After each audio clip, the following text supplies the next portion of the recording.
The morning fog rolled thick across San Diego Harbor like smoke from a forgotten battlefield.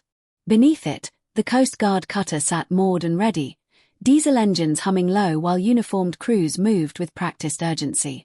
It was drill day, the kind that tested readiness under pressure, where every detail mattered and mistakes could cost lives.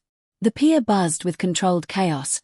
Sailors hauled equipment, checked manifests, and barked orders over the sound of gulls crying overhead. Radio chatter crackled through the salt air, mixing with the distant rumble of helicopters warming up at the naval air station across the bay. At the security checkpoint, a man approached quietly. No fanfare, no announcement, just steady footsteps on concrete. Daniel Rusk moved with a deliberate limp but carried himself like someone who'd marched straighter than most men could dream. 68 years old, with weathered hands that told stories of hard work and harder times, his square jaw was set with quiet determination, the kind of presence that made others instinctively straighten their backs. He wore a simple collared shirt under a canvas jacket, boots polished to a dull shine, and dog tags tucked inside, just visible through a worn seam in the fabric. Over his shoulder hung a single duffel bag, worn leather handles smoothed by decades of use, the kind of bag that had seen too many deployments to count. In his other hand, he held a sealed manila folder containing his civilian observer authorization, cleared just last week through a regional veterans outreach program that partnered with active units for training exercises. But that paper never made it past the gate. "Whoa, hang on there," came a voice, sharp with authority. Petty Officer Zane Mercer, early 30s, broad-shouldered, thick-necked, had the kind of swagger that came from being average at everything but feeling superior anyway. He glanced at Daniel like he was looking at something that didn't belong, something that disrupted his perfectly ordered world. "You here for a tour or something, Grandpa?" Daniel didn't flinch, his voice calm, steady, carrying the weight of years spent keeping composure under pressure. "Observer for today's readiness drill. Signed through Lieutenant Rhodes's program." Mercer snatched the folder without asking, flipped it open with one finger like he was handling trash, scanned the first page, and snorted. "Yeah, this isn't a museum. No spectators, especially not ones with bad hips." He smiled like he was doing the old man a favor, like he was protecting the sacred halls of military precision from civilian contamination. Then, slowly, dramatically, he tore the authorization clean down the middle. Daniel's eyes didn't narrow, didn't show anger, just the deep, patient stillness of someone who'd weathered worse storms, much worse, the kind of stillness that came from watching young men die in his arms while enemy fire rained down around them. "I'm cleared by base command," he said simply, his voice carrying no plea, no demand, just fact. Mercer laughed, a harsh sound that cut through the morning air, tossing the torn halves over his shoulder like confetti. "Not by me, and I'm the one with the checklist. You're not getting on that dock, old man. Take it up with your local VFW." A couple of junior crewmen nearby chuckled, feeding off Mercer's arrogance. One of them, barely old enough to shave, muttered under his breath, "Bet he thinks he's still in Vietnam or something." Another added, "Probably tells war stories at the diner every morning." Daniel nodded once, reached down for his duffel bag, and began walking away. He didn't argue, didn't demand, didn't raise his voice or threaten to call their commanding officer. He just accepted the humiliation with the same quiet dignity he'd carried through everything else, the same dignity that had held him together when his world fell apart on foreign soil decades ago. But across the parking lot, a military spouse with her toddler had seen the entire exchange. Sarah Martinez, wife of a deployed Marine, had brought her 3-year-old son to watch the big ships. She pulled out her phone and started recording, because something about the way that old man walked away, shoulders straight despite the blow to his pride, told her this wasn't over. What none of them knew was that Daniel Rusk had started his morning the same way he always did. Slow, precise, like muscle memory from another lifetime. He stood in the soft light of his modest apartment, a one-bedroom place overlooking the harbor that he'd called home for the past 8 years. The rent was too high and the walls too thin, but it was close to the water, and the water reminded him of better days. Boots laced tight, movements deliberate, economical, no wasted motion, no unnecessary flourish. His left leg carried the weight of an old war wound that never quite healed right, but never showed weakness either. The blinds cast thin lines across a room full of shadows and history. A single cup of coffee steamed on the kitchen counter next to a laminated email confirmation for today's Observer program. He'd printed it at the library, the same way he did everything else that required technology these days. Computers and smartphones belonged to a world that had moved on without him. Across the room, on a wooden bench that had once belonged to his father, sat an old military trunk, olive drab with reinforced corners, the kind they don't make anymore. He opened it carefully, the hinges protesting with a soft squeak, and pulled out a small bundle wrapped in faded cloth that had once been white. Inside, a folded American flag presented to him by a grateful nation after his last deployment, a brass Zippo with initials worn smooth, not his initials but those of a young SEAL who'd given it to him the night before a mission went sideways, and a torn field patch bearing the Navy Corpsman insignia, stained with sweat and something darker, something that laundry could never quite wash away. Underneath lay a photograph of a much younger Daniel, 26 years old, gear slung, dust covered, grinning even as smoke twisted behind him from a compound they'd just cleared. His arm was around a SEAL whose name he still couldn't say out loud, whose body had come home in a flag-draped box while Daniel survived with nothing but guilt and a limp. He slipped the patch into his breast pocket, close to his heart, feeling the weight of it against his chest, then closed the trunk without ceremony, the way he closed most chapters of his life, quietly, with no fanfare. This wasn't about reliving glory days. He wasn't some ghost chasing relevance or trying to recapture youth on a Coast Guard deck. Daniel had volunteered for the Observer program because of a promise. A young recruit he'd mentored through a tough patch, a kid from East LA whose older brother had been killed in Afghanistan, was now assigned to this unit. And Daniel had told him, "When you rotate home, I'll make sure the people watching your six still know how." The drive to the harbor took 25 minutes, through morning traffic that moved like molasses. Daniel didn't listen to music, didn't check his phone, he didn't even own a smartphone. He just drove, hands steady on the wheel, eyes focused on the road ahead, the same focus that had kept him alive in places where focus meant the difference between coming home and coming home in a box.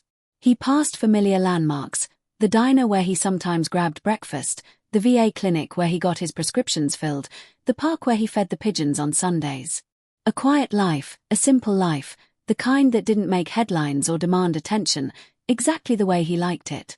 At the security table, Daniel waited patiently while the guard processed the person ahead of him, a contractor with a clipboard and an attitude arguing about parking passes and access codes. When his turn came, he handed over his ID and the sealed folder with the care of someone who understood that paperwork mattered, that details saved lives. No small talk, no forced smile, just quiet presence and the expectation that competence would be met with competence. Petty Officer Mercer didn't bother hiding his smirk when he saw the graying man approach. "Let me guess," he said, not even looking at the paperwork yet. "You used to be something important, right? Came here to relive the old days." A few younger sailors nearby snorted, feeding off their superior's disdain. One leaned over to whisper, "Grandpa wants to ride the big boat." Another chimed in, "Think he's going to tell us how they did it in Nam." Mercer held up Daniel's ID like it was counterfeit, squinting at it with exaggerated suspicion. "I don't care what this says. Civilian observers need to pass minimum physical standards, and you're walking with a limp. What happens if we need to evacuate? You going to slow down the whole crew?" Daniel remained calm, his voice carrying the patient tone of someone who'd explained things to panicked soldiers in the middle of firefights. Clearance came from Navy liaison. "I'm here at their request." Mercer leaned forward, voice dripping with mockery, playing to his audience of young sailors who thought disrespect was the same as authority. "This isn't the VA rec room, Pops. You want to watch ships? There's a maritime museum 5 blocks west. They got a nice gift shop too." The laughter that followed was sharp and cruel, the kind that teenage boys use to establish pecking orders, but Daniel had heard worse, much worse, from people who mattered much more. Then, deliberately, slowly, Mercer tore the authorization in half, right down the middle. The sound of ripping paper cut through the morning air like a slap, letting the pieces flutter like dead leaves to the concrete. "Turn around," Mercer ordered, loud enough for everyone within 50 yards to hear. "This peers for active personnel and approved observers. You're not either. Don't make me call someone to walk you out." Daniel nodded once, not in submission but in acknowledgement. He picked up his duffel, adjusted the strap across his shoulder, and turned away. No dramatics, no protest, no angry words about rights or respect or the blood he'd spilled for the uniform they were wearing. Just the quiet acceptance of a man who'd learned when to fight and when to walk away. But as he moved toward the exit, Mercer couldn't resist one final insult, his voice carrying across the dock like a challenge. "Tell your bingo club the Coast Guard's full today. Maybe try again next Veterans Day." The laughter that followed was sharp, cruel, and unnecessary. None of the other guards said a word. None of them questioned the decision or suggested that maybe they should double-check the authorization. They just watched an old man walk away, carrying his dignity like armor that had been dented but never broken. What they didn't see was Lieutenant Jason Park returning from a command briefing, clipboard in hand, mind focused on the day's operations. He caught the tail end of the confrontation.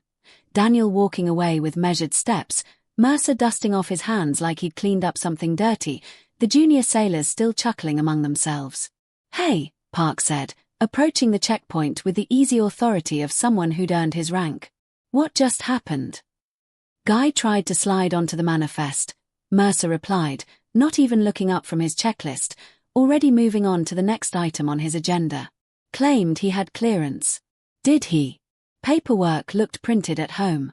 Old school stuff, you know. Limped like he needed a walker. Gut check told me no. Park frowned. Something nagging at the back of his mind. In his experience, gut checks were usually wrong when they involved dismissing people too quickly. What was the name? Mercer shrugged, flipping through his clipboard with the casual indifference of someone who'd already forgotten the encounter. Didn't bother logging it. Something like Rusk. Doesn't matter now. Something pinged in the back of Park's mind, deep in the back, where call signs and buried briefings lived, where the names of people who'd done things that couldn't be talked about in public were filed away. He stepped past Mercer and leaned into the trash bin, fishing out the torn authorization while a few eyes followed him, curious, uncomfortable. He pulled the pieces free, smoothed them out on the checkpoint table, and read the name, Daniel Rusk. The name hit him like a physical blow.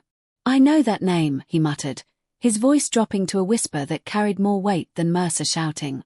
Then, without another word, he strode toward the operation shack, his pace not frantic but fast, the walk of someone who'd just realized that a very big mistake had been made. Inside the ops trailer, Park keyed in his credentials with fingers that moved faster than usual, bypassing standard lookup protocols and going straight into classified personnel databases. The system blinked twice, processing his clearance level, then loaded with the quiet hum of a machine revealing secrets. Rusk, Daniel, HM1. Lines of service history began to populate. Dates that covered decades, units that most people had never heard of, campaigns that didn't exist in any public record. Then the words that made his stomach drop like a stone, attached to JC Tier 1 SOCOM classified deployment roster. Citation: Silver Star. Operation Harvest Reach. Field Corpsman DevGru. Adjunct Medical Specialist.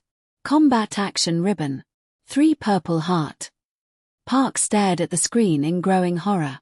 Mercer hadn't just denied some grumpy old vet hoping to tour a ship, he'd publicly humiliated a man who'd patched up Tier 1 operators in Kandahar, Fallujah, Soli, a man whose service record lived behind red tape for reasons most people would never understand, a man who'd saved lives in places that officially didn't exist. The bio continued, each line hitting harder than the last. Medical Specialist, Operation Neptune Spear, Afghanistan. Combat Medic. Joint Task Force 145 classified. 47 successful extractions under fire classified. 12 Purple Hearts prevented through field medicine. Park's hands were shaking slightly as he grabbed the secure phone, his voice tight with controlled panic. "This is Lieutenant Jason Park at the Naval Pier. I've got a high-priority situation with civilian observer Daniel Rusk. He was denied access by a petty officer under my watch. I'm looking at a file marked Red Tag JC." The voice on the other end was sharp, measured, like someone who'd been expecting this call and dreading it. "You're calling late, Lieutenant." Rusk's name should have been highlighted on every deck manifest in red, with a note to treat him with full honors. "I wasn't informed," Park said weakly, already knowing how pathetic that sounded. You are now. Get him back on that boat and make sure he's treated with the dignity he earned bleeding for this country. Do I make myself clear? Crystal clear, sir. The line went dead. Park hung up slowly, then walked out of the ops shack with a mission and a growing sense that his career might depend on the next 10 minutes. Meanwhile, Daniel sat on a weathered bench just outside the security perimeter, between the parking area and the wharf. The bench was old, its paint probably installed sometime in the 80s and forgotten by everyone except the seagulls that used it as a perch. His duffel rested at his feet, one hand lying across it, the other slowly turning the corner of his ID folder, an old nervous habit from years of waiting for orders that might never come, for helicopters that might not make it, for news that was usually bad. He wasn't angry. Anger was a luxury he'd given up long ago, around the same time he'd stopped expecting the world to be fair. He was just heavy, in a way that had nothing to do with age and everything to do with the weight of memories that never seemed to get lighter. The salt air carried the sound of seagulls and diesel engines, familiar sounds that usually brought him peace. Today, they just reminded him how far he was from where he used to belong, not geographically, but emotionally. Once, he'd been part of something bigger than himself. Now, he was just an old man who'd been turned away from a dock. Lieutenant Park approached without ceremony. No sirens, no salutes, just the slow, measured sound of boots on concrete and the weight of someone carrying bad news. Mr. Rusk, Park said gently, stopping in front of him with the careful posture of someone addressing a senior officer. We'd be honored if you'd come aboard. Daniel looked up, didn't stand. His eyes held the quiet skepticism of someone who'd been disappointed too many times to trust easy words. Didn't seem that way earlier. No excuse, Park replied, his tone honest, direct, carrying the weight of genuine regret. You were treated with disrespect, with shame. But some of us know who you are, and we're not about to pretend we don't. Daniel studied him for a long moment, reading the man's face the way he'd once read the faces of young soldiers who claimed they could handle another patrol. Finally, slowly, he stood, not with dramatic effort, just the quiet motion of a man who'd done this countless times before under worse conditions, with more pain in his body and more weight on his shoulders. He picked up the duffel, adjusted the strap with the automatic precision of someone who'd carried gear across half the world, and looked Park square in the eye. Then I'll hold you to the standard you say you live by.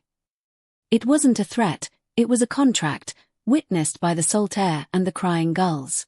Fair, Park said, swallowing hard. The two men walked side by side through the gate, where security now stood at attention, not because they had been ordered to but because word had spread, the way it always did on military installations when someone important was involved. A corporal stepped forward to scan Daniel's badge again, this time with visible care, offering a respectful nod instead of a dismissive glance. Wordless acknowledgements passed from guard to guard. Not one person looked away now.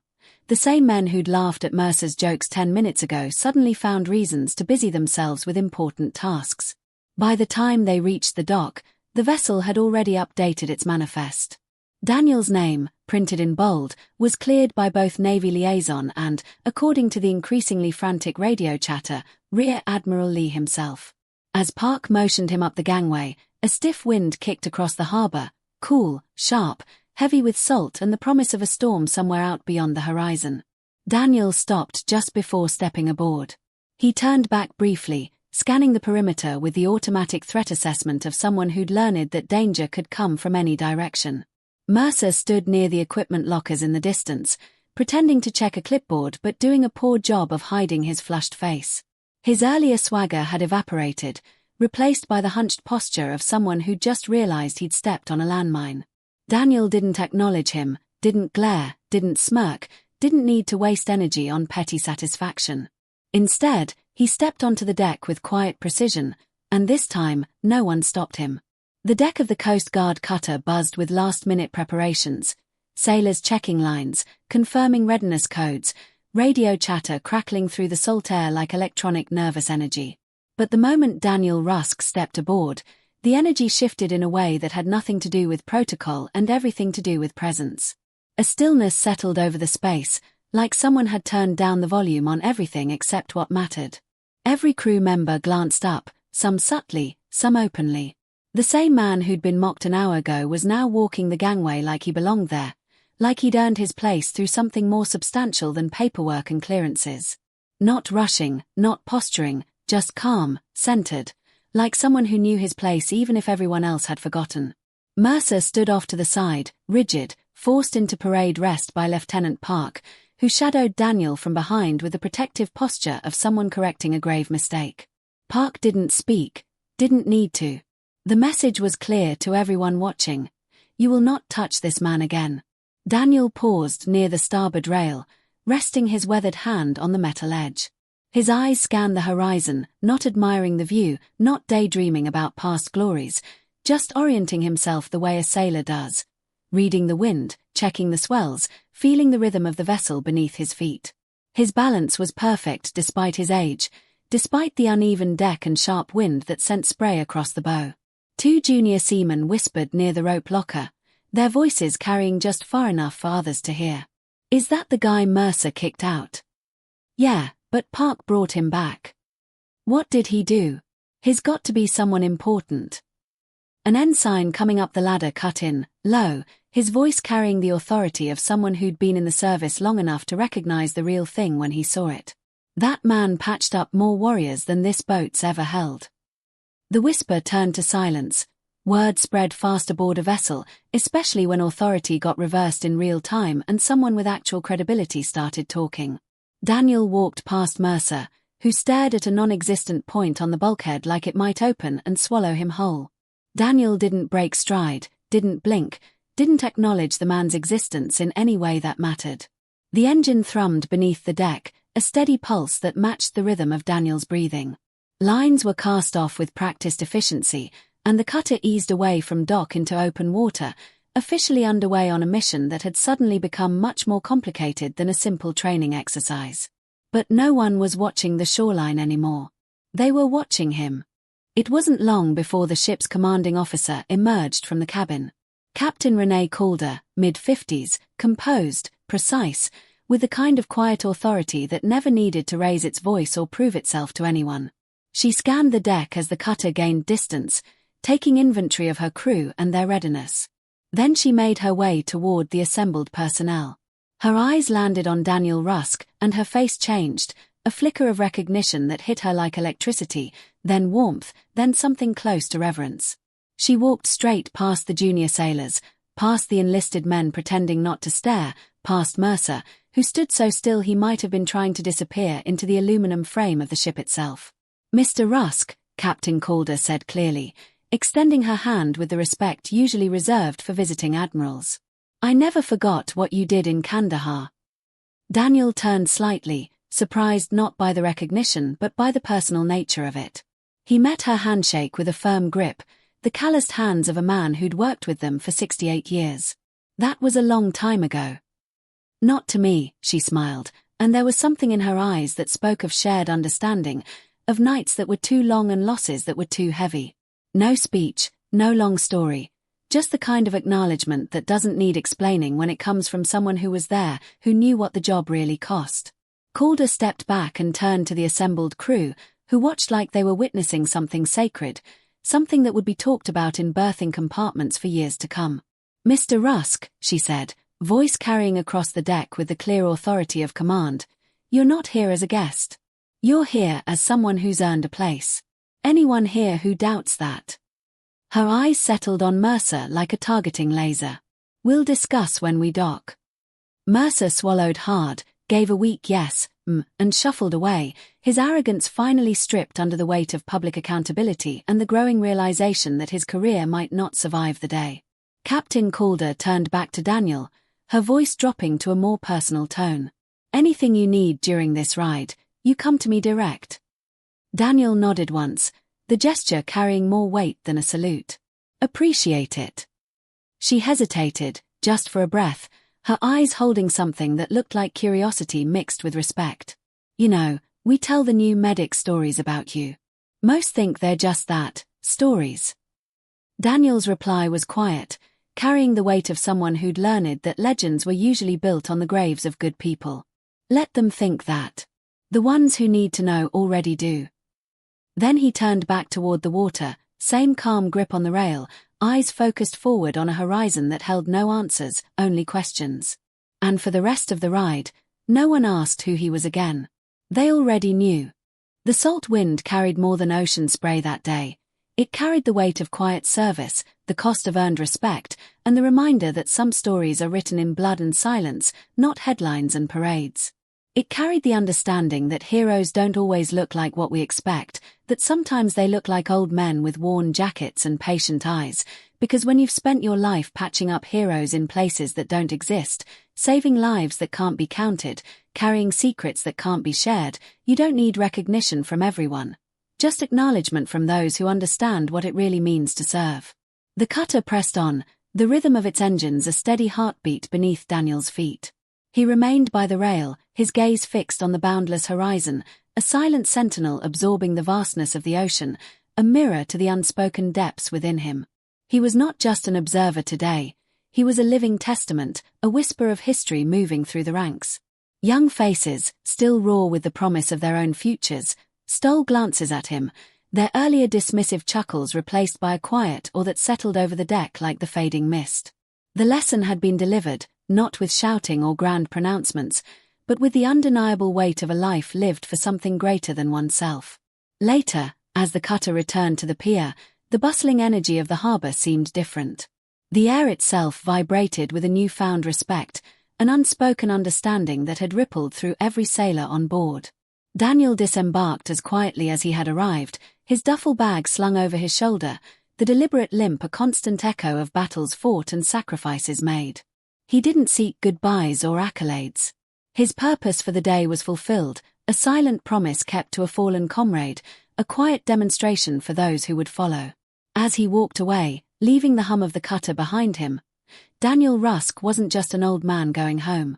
He was a living legacy, a testament to the fact that true valor often wears no uniform in civilian life, speaks no boastful words, and seeks no spotlight.